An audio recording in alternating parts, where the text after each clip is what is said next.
السلام عليكم. اليوم ان شاء الله جبنا لكم واحد القضيه، واحد المساله مهمه بزاف اللي صراحه وقعت لي انا وفي الطوموبيله عندي.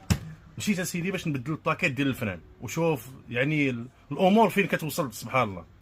مشيت نركب البلاكيت ديال الفران، ومشيت اسيدي خديت البلاكيت ديال الفران وركبتهم، وللاسف السيد اللي كنتقدم عنده مشيت عنده قلت له ودي راه البلاكيت ديال الفران اللي قلتي لي الثمن قدو القد ديالو اللي هو هذا، قلتي لي راه كيدير الثمن قدو القد. وملي مشيت بالفعل رجعت عنده قلت له ودي راه حسبوا لي السيد قل من داك الثمن اللي باش حسبتي لي. قال لي يا ودي ما كاينش مشكل، اجي عندي باش نوريك الفرق بيناتهم. وهذا هو الموضوع ديالنا ديال اليوم اللي هو هذا البلاكيت ديال الفران وبزاف ديال السلعه، ولكن هذا غير مثال بسيط.